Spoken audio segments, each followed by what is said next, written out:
You never know where someone's been. You never know where they're going, and you never know where you're going to meet up with them again. So make a friend out of everyone. This is what my pops would say all the time to me. Well, maybe they just didn't have a bag. I was on my dog walk this morning, and Skyler stopped to do her business, and it was normal. I had Ziggy pulling on one arm and Skyler pulling on the other. I looked down, she was doing her business. I was waiting for her, and then I reached to the leash, and there was no more bags. I tell you, there's no greater angst than seeing your dog take a dump in somebody else's yard and not having a bag. The reason why is because today's modern day technology, there could be a Ring camera. That Ring camera could, snap a snapshot or even a video that could be posted on social media. And then people could, with no context at all, turn your name into the worst thing in the entire world. Well, in my head, as this was happening, the angst happens, and then in my brain, I'm committing, and I even said it out loud. Oh, I'm going to go get another bag, and on the way back, I'll come and take care of this. Well, I knew that, but what I was hoping is that the Ring camera or some other neighbor didn't see me do this and just walk away from the scene of the crime. And what it told me is, a lot of times I'm that onlooker. I'm the person that comes upon the random dog poop in the yard, and then I start judging the situation and judging the person that left it there, but I don't know the situation. I don't know the whole entire side of it. I don't take thought of the future. I don't have grace inside my heart. And it was incredible because as I sat down today in Proverbs 22, it talked about this exact thing, and it was saying that if we want a good name, prudence and grace are at the foundation of that. Prudence being the thought of the future, and grace meaning unwarranted favor. And not only should we, if we want a good name, give that to other people, but first of all, we've got to give it to ourselves. So why don't we get this party started?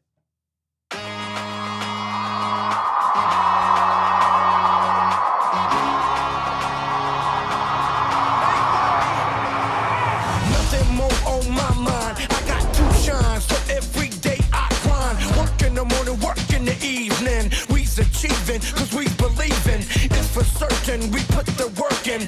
We ain't stopped just because it's hurting. Right before your eyes, so it's coming to no surprise. The takeover is televised. Over and over and over again. Make no mistake, we continue to win. Defeat never known, cause I will not lose. They wanna mimic my moves, but can't walk in my shoes.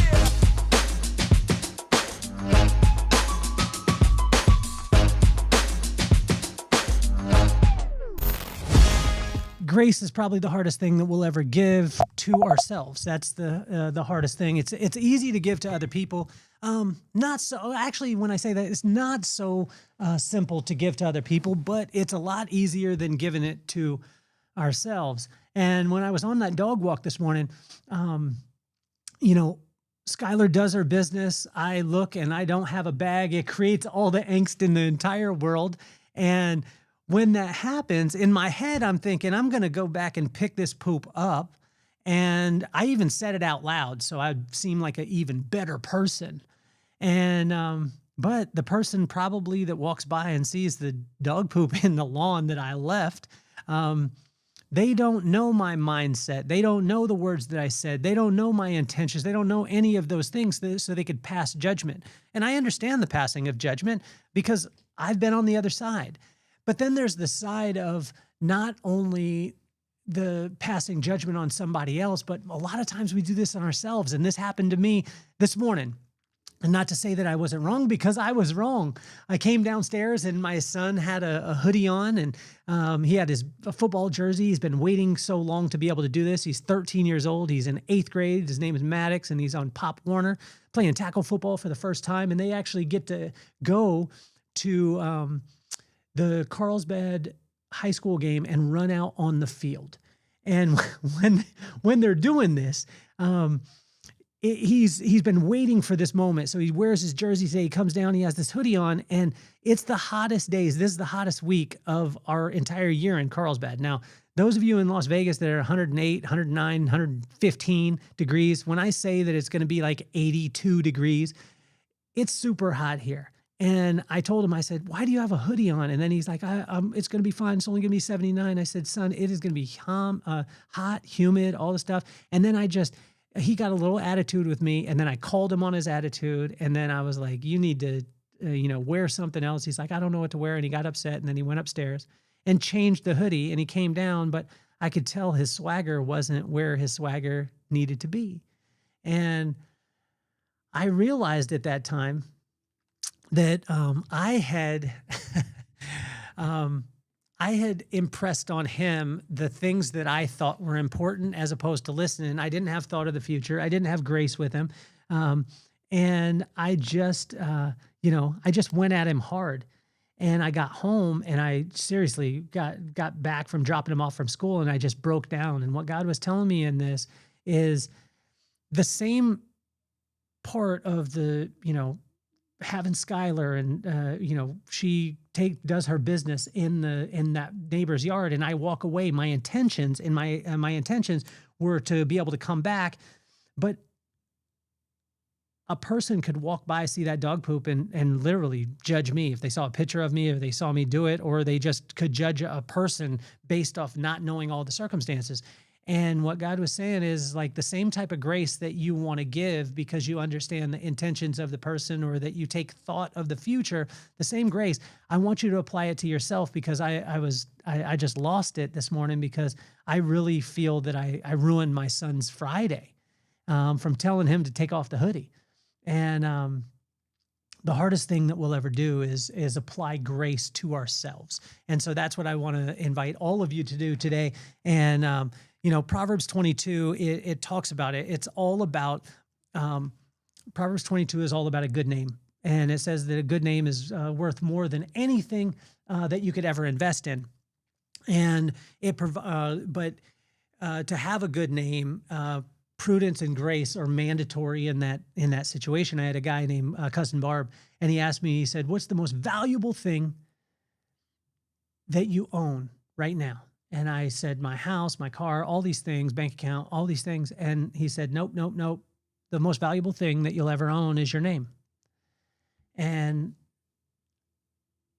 But the challenge was at that time, I started to understand it. He reiterated it. But I didn't know how to build a good name. And in Proverbs 22, it actually runs you down and shows you exactly how to be able to do that. And so we're going to jump right in. And in verse 1, a good name is the most valuable thing that you'll ever own. Cousin Barb told me this, and he was a guy that started off washing windows. Then he started installing windows, and then he ended up managing the people who installed the windows. Then he owned the company who installed the windows, and then they expanded across the country and went all the way from Portland all the way to Maine, and every single McDonald's and other franchises, he was the one that installed the glass at that time. So Cousin Barb, when I was talking to him, was a guy who was a multi-millionaire. But he told me the most important thing and most valuable thing that I'd ever own is my name, because my name was something that people could trust. So as we're building this good name, remember prudence and grace are vital if you want to build one. And not only that prudence, thought of the future, but also the grace, you have to apply it to other people outside. But first of all, we got to apply it to ourselves. And so let's go. Verse 2 is wealth or poverty don't indicate a good name. And this was a hard one for me because growing up in Vandenberg Air Force Base in Lompoc, California, and then my parents splitting up when I was in 6th grade. And, we went into a 1-bedroom apartment with 4 people at one point, and then my dad moved back in. So it was like 5 people, a 1-bedroom apartment. What I used to think is like, man, for me to get a good name, I got to go out and make some money. I got to have wealth. I got to have this stuff. And what God was saying in verse 2 was poverty or wealth don't indicate a good name. There's good people with wealth. There's good people that are in poverty. There's bad people who have wealth and there's bad people who are in poverty.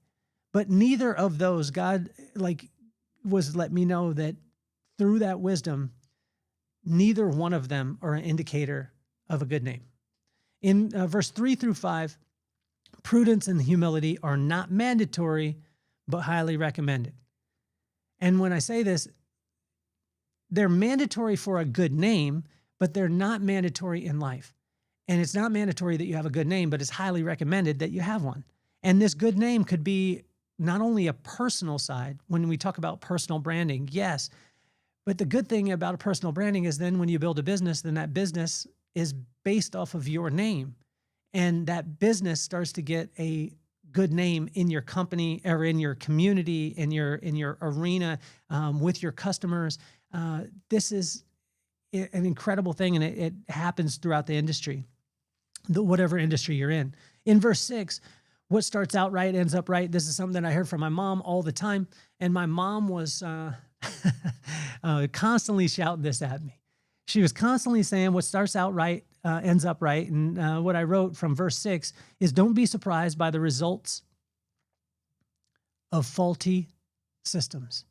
95% of challenges in organizations, in relationships, in friendships are not based off the people, it's the system. And the system is unemotional. And if we take the time to be able to look at the system, we can audit the system and we can make that system more efficient. And if the system is efficient, the results will be there. That's how you tell if the system is efficient. So look at this. Don't be surprised by the results of a faulty system, because most of the time we are mad at the results, but we don't look back at the process and what got us there in the first place. And when that happens, when we look at that, it makes life, well, it doesn't make it easy. It makes it more simple. In verse 7, and I wanted to read this too. Let me grab my glasses. I wanted to read this because I marked it in. It was important to me in verse 22. And what I would suggest is if you're not, read the corresponding proverb, corresponding day. It'll be a large one. This was something that I learned in business. I had a partner, and she said that the one who has the money is the one that's in control. And I was like, man, that just sounds bad. But watch this. In verse 7, the rich rule over the poor, and the borrower is the slave to the lender. And when I look at that, what it was stay out of debt. That's personally, professionally, spiritually, and financially. You don't want to be in debt in relationships. You don't want to be in debt in your business. You don't want to be in debt personally, any of those aspects. And when you take care of that debt, what happens is you take the monkey off your back. And when that monkey's off the back, then you don't have to feed it anymore. In verse 8, your seeds will always determine the crops. This is another one of the onboarding. I've talked about this before, but I tell you, in onboarding within a company, within an organization, so many people are surprised by the behavior of the people, but they don't take the time to look at their onboarding process and system, because most of the time, 99% of challenges in a company have to do with onboarding. And that onboarding has to do with communication, and communication is sender, receiver, results. And so if we are sending something and we're not getting the results, it's not the receiver's fault, it's the way in which we sent it. If you're speaking to someone, my pops would always say this to me, boy, if a person speaks Spanish and I'm speaking Chinese to them, even if I say the right words, it doesn't land, so I won't get results. And your seeds will always determine your crops. Don't get surprised at the tree that produces apples if you planted an apple seed.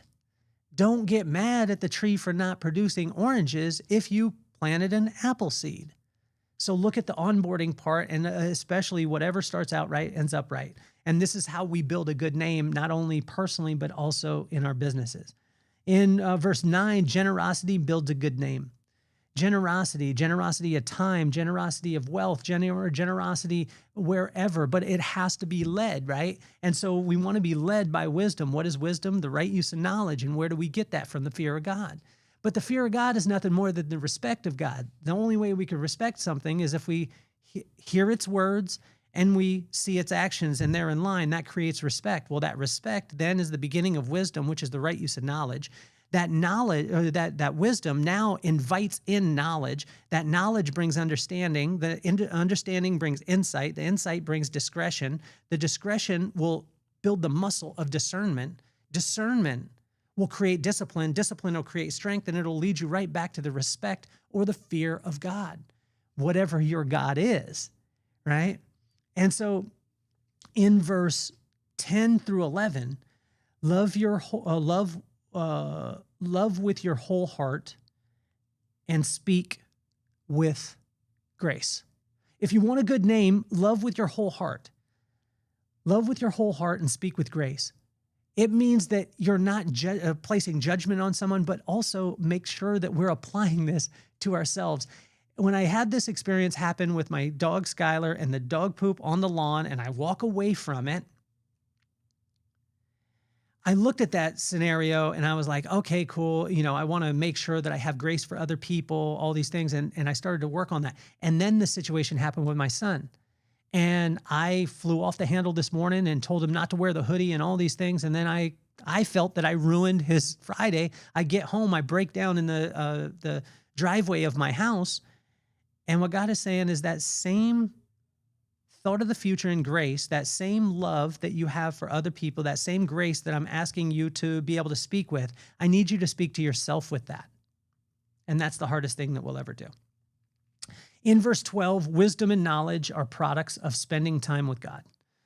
Wisdom is the right use of knowledge, and knowledge comes after. There's no reason to get knowledge unless you have wisdom, and wisdom only comes from spending time with God. Now, in verse 13, laziness never wins. Laziness never wins. It doesn't mean that we just need to be busy. It just means that we need to be diligent. Diligent is right work. But laziness never wins. Laziness is not doing the right thing at the right time. It's not just being busy, because there's people who are in motion but not in action. Action leads you closer to your desired result. Motion just keeps you busy and also wears you out.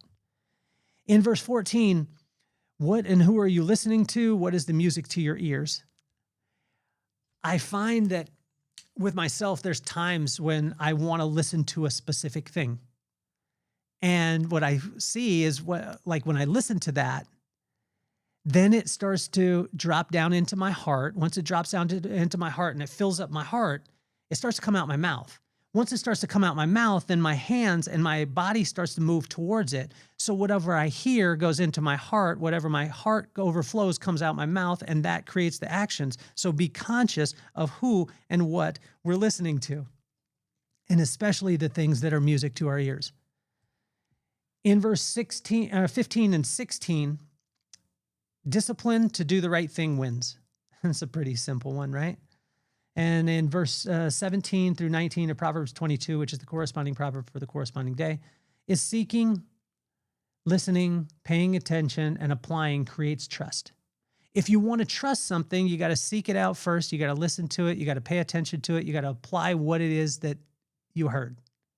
And that'll create trust, because then you'll see results. But the question was, who and what are you seeking? Be conscious of this. And I get off track a lot of times, because I'll have the tendency to seek something, and then I start to listen to it. Then I start paying attention to it. I apply the things. And what it does is it creates trust in that scenario. But I've got to be conscious of that. And what God is just saying is I want to spend a little bit of time with you. That's it. So as we finish up today, watch this. This is the blueprint for a good name. If you want to build a good name, here it is. Seek wise counsel that gives you knowledge. Be honest, speak truth, do right business. Always give 2 to 3 times as much value as you charge. Keep great company, mind your business, work your land, honor God with your wealth, respect those who came before you, identify your gifts, and build your life around them. If we simply will take thought of the future, which is prudence, before we judge someone else's actions and extend grace in all situations, this will build a good name. But here's the caveat. Make sure to apply that to yourself first.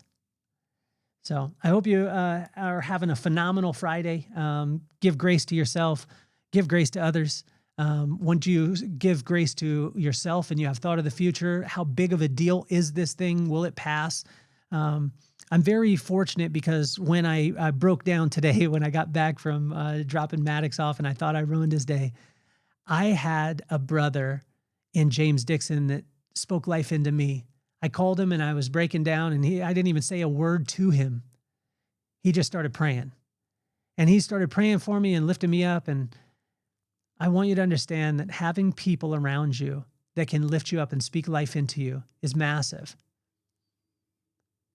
And if you want that in your life, then be that for somebody else because somebody needs it today. I hope your Friday is phenomenal. I love you a bunch. Check out the book too. If you're watching on Instagram, you could grab that one. It's the Inchstones, The Vibe Within. If you're on the podcast, the Inchstones, The Vibe Within. It's the workbook that takes you through 3 months of the corresponding proverb, corresponding day. My name is Kelly Cardenas, and I'm officially off the hot seat. Peace, love, and soul.